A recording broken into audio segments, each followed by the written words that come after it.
Joining us in studio, our own Birds insider, Andrew DiCecco. What's going on, man? Hey, what's going on, Ty? How are you? Doing pretty well. So further, you got Ricky right there. Yeah, see that picture. Ricky flexing on him. Yeah. You know. That's a great shot there, Ricky. Yeah. So let's start with the draft, and let's look at the fact that they're picking 32nd, and let's for a moment assume that they keep the pick. Let's go with that scenario for now. Obviously, you've named, and you're going to do your mock draft later on at 6 o'clock here on 97.5 The Fanatic, so I'm not going to ask you for each and every pick, but what position do you think was most likely to have the best player available when the Eagles get to pick 32? Yeah, so I'll be doing my big boards for those respective positions that the Eagles are leanest at.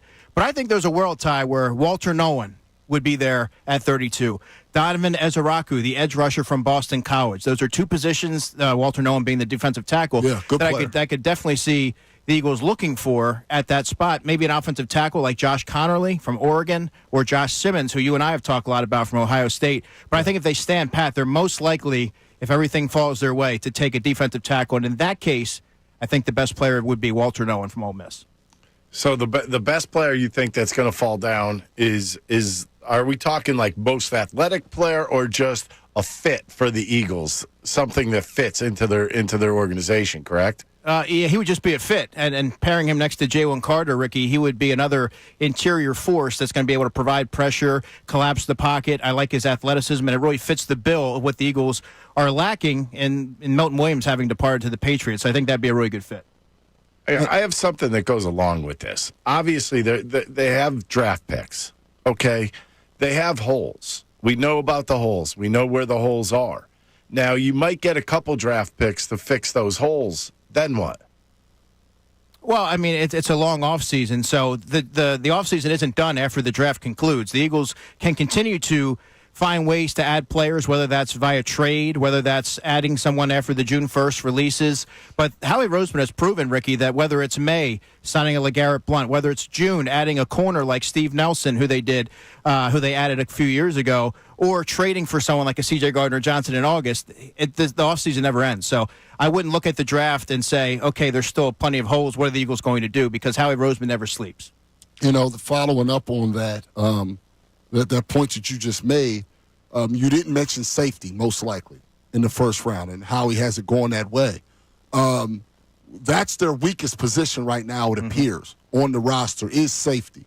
At that point, there's been a lot of rumors about quite a few safeties that may be available after the draft. Obviously, the compensation pick thing goes away.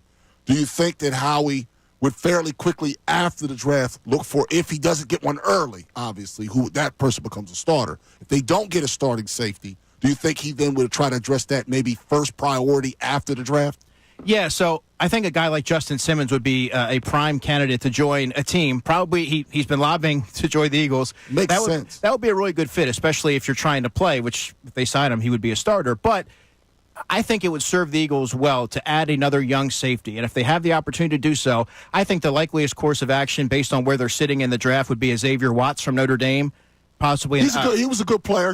He showed up a lot during the playoffs as they went obviously to the national championship game. He made some plays. Yeah, the last two seasons he combined for 13 interceptions. Didn't have any in his first 2 years, and he doesn't have quite the athleticism of the other guys. But I do think that if you look at pick 64, that would be a spot where I could see them going with the safety. Xavier Watts would work. Andrew Makuba, the safety from Texas, I really like, though he's a little bit smaller at 5'11", 185. Good ball production, highly intelligent player. In the first round, though, it's a little tough to see the Eagles trading up for a safety. It's not a position that they traditionally value, but Malachi Starks is my top-rated safety from Georgia.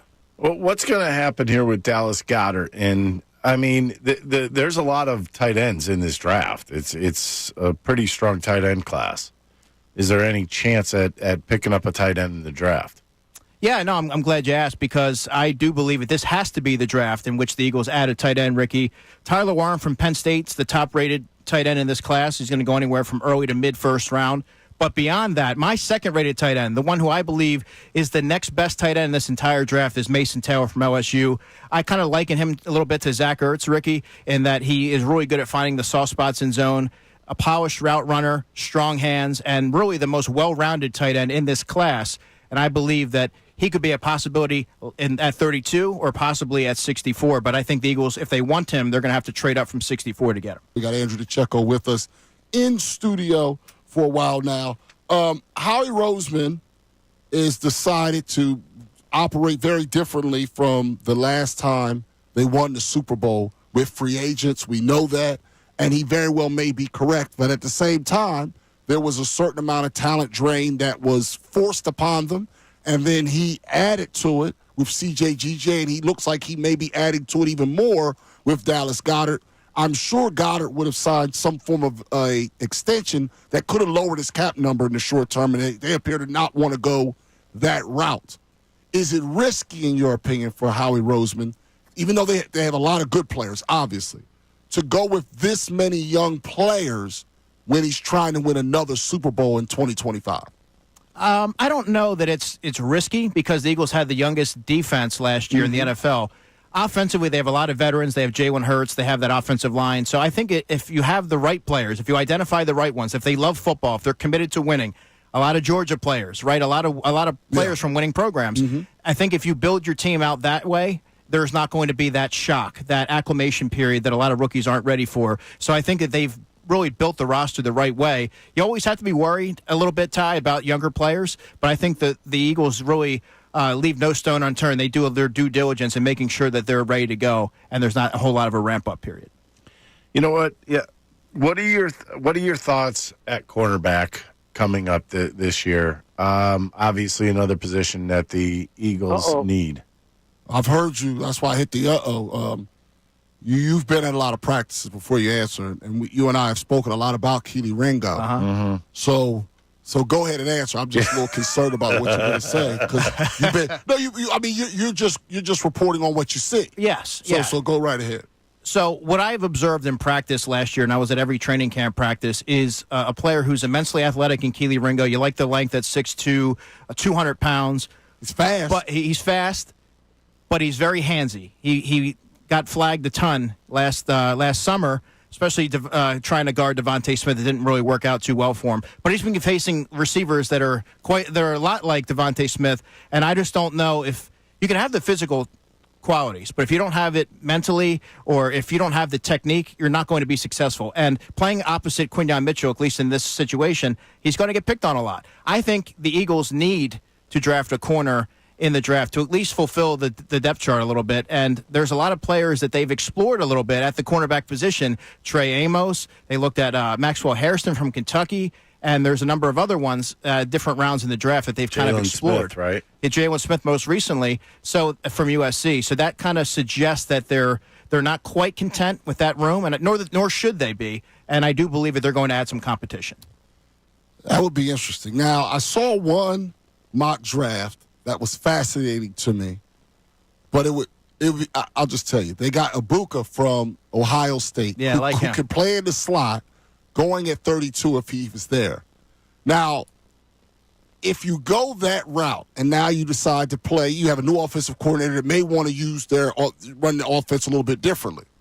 Could you maybe have a guy who's a bit lesser as a pass catcher at tight end, find more of maybe a blocker at tight end, if you had a dynamic player like him in the slot operating in a lot of those same spaces? Would you be intrigued by that? I'm not asking you would the Eagles go that way. I'm asking you that in the event that they did, would you be intrigued at what this offense could look like with A.J. Brown, Devontae, Saquon, maybe more of a blocker at tight end and a dynamic rookie like him? Yeah, it's certainly worth exploring because I view him as a volume-based pass catcher who can really thrive over the middle of the field, kind of like an Amon-Ra St. Brown from the Lions. Yeah, who's a really good player. Right, so that would alleviate some of the pressure, and all of a sudden your passing attack now runs through A.J., Devontae, and in this case, Ibuka. So I think that would make a lot of sense. I really like Emeka. I liked him at Ohio State a lot. He's a good player. Yeah, really good hands and good after the catch as well. So I mean, you know he's well coached. They coach the hell out of their wide receivers. Yeah. So you know he's well coached there, and he just won a national championship. Yeah. So you mentioned winning program. It was intriguing because I could imagine a scenario where if he was the fall to 32 and the Eagles were really doing best available, he could be the highest-rated player on the board at that point. Yeah, and it's really interesting to think. If they truly are going best player available, there's a world in which he could be. Now, And Andrew Salciunas asked me this. He goes, would you go receiver there? I said, that might be the one instance where you maybe deviate and you go with your second best player because there are so many holes. And defensive tackle, we talked a lot about this, Ty. Milton Williams played 48% of the defensive snaps for the Eagles.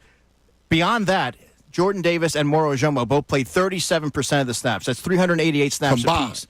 Right.